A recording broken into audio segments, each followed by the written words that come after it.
Setelah perjuangan menyebarkan agama Islam di tanah Priangan, Prabu Kian Santang yang merupakan anak dari Prabu Siliwangi memutuskan untuk hijrah, yaitu hijrah dari tempat yang ramai menuju tempat yang sepi.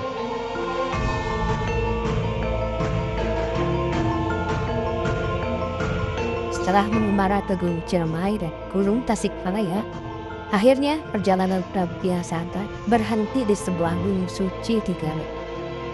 Gunung ini sekarang bernama Gunung Budur. Prabu Kian Santang menetap di sini sampai beliau meninggal lalu dimakamkan di sini. Prabu Kian Santang sangat dihormati oleh masyarakat Sunda. Selain dikenal bijaksana dan juga dikenal sakti mandraguna. Katanya, pada saat itu tidak ada yang bisa menandingi kesaktiannya.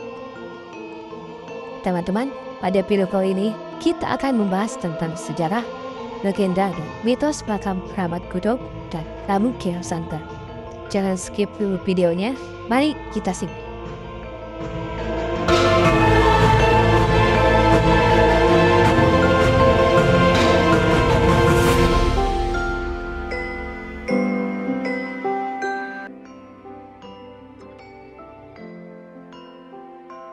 Prabu Kian Santang dikenal memiliki beberapa nama.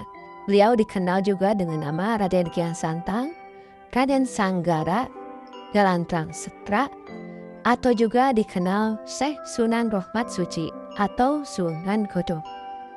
Semasa hidupnya, selain dikenal bijak, Prabu Kian Santang juga dikenal sebagai seorang kesatria yang sangat sakti. Konon katanya, Prabu Kian Santang selalu menang menghadapi musuh-musuhnya dalam semua pertarungan. Seantero Pulau Jawa, tidak ada yang sanggup mengalahkannya. Prabu Kian Santang lahir pada tahun 1315 Masehi di Pajajaran, atau yang sekarang bernama Kota Bogor. Prabu Kian Santang merupakan raja dari Raja Pajajaran, yaitu Prabu Siliwangi, dari seorang ibu yang merupakan seorang permaisuri bernama Dimas Subanglarang. Sewaktu dewasa, Kian Santang dikenal sebagai seorang kesatria yang gagah dan perkasa. Tak ada yang bisa mengalahkan kegagahannya. Kian Santang selalu memenangkan pertarungan dan mengalahkan musuh-musuhnya. Dikatakan bahwa sampai dewasa pun, Prabu Kian Santang belum tahu darahnya sendiri. Atau dalam artian, belum ada yang bisa menandingi kegagahannya dan kesaktiannya di sejagat Pulau Jawa. Akhirnya, Prabu Kian Santang memohon kepada sang ayah, yaitu Prabu Siliwangi, supaya dicarikan seorang lawan yang dapat menandinginya. Sang ayah memanggil para ahli nujum untuk menunjukkan siapa dan di mana orang gagah dan sakti yang dapat menandingi Prabu Kian Santang. Namun, tidak seorang pun yang mampu menunjukkannya. Lalu datanglah seorang kakek yang memberitahu bahwa ada orang yang dapat menandingi kegagahan Prabu Kian Santang, yaitu Syekh Ali Murtado, yang tinggal jauh di Tanah Suci Mekah. Atas petunjuk kakek tersebut, Prabu Kian Santang akhirnya mulai mengembara ke Tanah Suci. Dari sini, Prabu Kian Santang merubah namanya menjadi Galantang Setra. Tiba di Tanah Suci Mekah, beliau bertemu dengan seorang lelaki tua. Namun, Kian Santang tidak tahu bahwa laki-laki itu bernama Syekh Ali yang dia cari. Prabu Kian Santang bertanya kepada laki-laki itu tentang keberadaan Syekh Ali. Lalu laki-laki itu menjawab bahwa dia kenal dengan seseorang bernama Syekh Ali. Malahan bisa mengatakan Prabu Kian Santang untuk bertemu Syekh Ali. Sebelum berangkat, laki-laki itu menancapkan tongkatnya ke tanah yang tidak diketahui oleh Prabu Kian Santang atau Galantang Setra. Setelah berjalan cukup jauh, Syekh Ali berkata, "Wahai Galantang Setra, tongkatku ketinggalan di tempat yang tadi. Coba tolong ambilkan dulu." Awalnya Galantang Setra tidak mau. Namun Syekh Ali menjawab, "Kalau tidak mau, ya tentu saja tidak akan bisa bertemu dengan Syekh Ali." Terpaksalah Galantang Setra kembali ke tempat semula untuk mengambil tongkat dari lelaki itu. Setibanya di tempat tongkat tertancap, Galantang Setra mencabut tongkat itu dengan sebelah tangan. Dikira bahwa tongkat itu akan mudah terlepas. Ternyata tongkat itu tidak bisa dicabut, malahan tidak sedikit pun bergerak. Sekali lagi dia berusaha mencabutnya, tetapi tongkat itu tetap tidak bergerak. Ketiga kalinya, Galantang Setra mencabut tongkat itu dengan sekuat tenaga, dengan disertai tenaga batin. Tetapi daripada tercabut, malahan kedua kaki Galantang Setra malah amblas masuk ke dalam tanah. Dan keluarlah darah dari seluruh tubuh Galantang Setra. Syekh Ali yang mengetahui kejadian itu, maka beliau pun datang. Lalu tongkat itu langsung dicabut sambil mengucapkan bismillah dan 2 kalimat syahadat. Tongkat itu pun terangkat dan bersamaan dengan itu, hilang pula lah darah dari tubuh Galantang Setra. Galantang Setra merasa heran kenapa darah yang keluar dari tubuhnya tiba-tiba menghilang dan kembali tubuhnya sehat. Ternyata laki-laki yang baru ditemuinya itu bernama Syekh Ali. Setelah bertemu, Prabu Kian Santang meninggalkan kota Mekah untuk kembali pulang ke tanah Jawa atau Pajajaran. Ketika pulang di tanah Jawa, dia terlunta-lunta, tidak tahu arah dan tujuan. Maka dia berpikir untuk kembali ke tanah Mekah lagi. Maka kembalilah Prabu Kian Santang dengan niatan untuk bertemu Syekh Ali dan masuk agama Islam. Kemudian Prabu Kian Santang masuk agama Islam. Menurut cerita juga, Prabu Kian Santang pernah 2 kali berguru ke Syekh Ali menuntut ajaran agama Islam dan bermukim di Makkah sampai 7 tahun namanya. Setelah itu, beliau pulang ke tanah Jawa untuk menyebarkan agama Islam di lingkungan Pajajaran dan kepada seluruh rakyat kerajaan Sunda. Masyarakat pada waktu itu menerimanya dengan tangan terbuka, tapi tidak dengan Prabu Siliwangi. Prabu Siliwangi sangat memegang teguh ajaran leluhur, yaitu agama Hindu-Buddha. Daripada berselisih dengan anak kandungnya sendiri, Prabu Siliwangi memilih untuk meninggalkan Pajajaran dan pergi ke hutan paling selatan di Garut, yaitu Leuweung Sancang. Legenda tentang Leuweung Sancang ini pernah saya ceritakan dalam video Leuweung Sancang.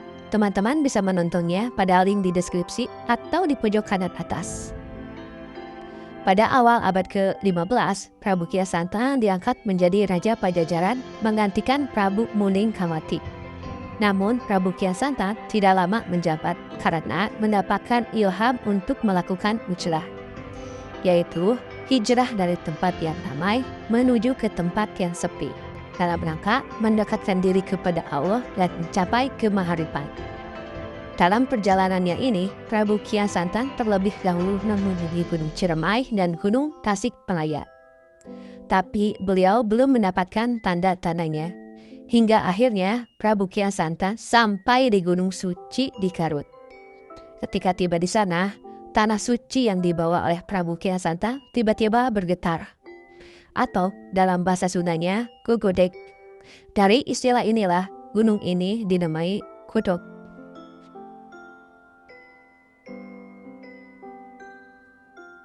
Disinilah Prabu Kian Santang bertapakur dan bermukim di sini selama kurang lebih 19 tahun. Sampai beliau wafat dan dimakamkan di sini. Sampai saat ini, tempat ini terkenal sebagai Makam Sunan Rohmat atau Makam Keramat Kutub. Kisah Prabu Kian Santang ini tertulis dalam naskah kuno berjudul Papet Kutub. Sekarang, naskah ini berada di Museum Candi Cangkuang. Tentu saja, saya tidak bisa mengkonfirmasi 100% kebenarannya dari cerita-cerita ini. Karena bisa saja cerita ini telah ditambah-tambahkan agar terlihat menjadi sebuah kisah kesatria dan kepahlawanan yang akan menjadi suri teladan pada saat itu. Tapi, keberadaan Prabu Kian Santang dan kesatiannya benar-benar nyata pada zaman Pajajaran.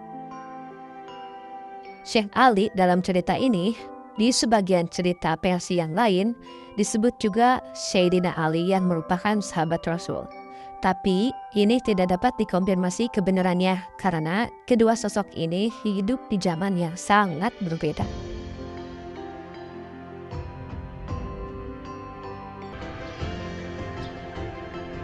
setelah menaiki tangga, kita akan sampai di gerbang masuk. Tidak jauh dari situ, kita akan menemukan makam dari salah satu pengawal setia Prabu Kian Santang, yaitu Syekh Dora. Kita bisa melanjutkan dengan berjalan. Di sini ada puluhan pohon kiara yang sangat besar yang berdiri di sisi-sisi jalan. Mungkin pohon-pohon ini sudah berumur ratusan tahun.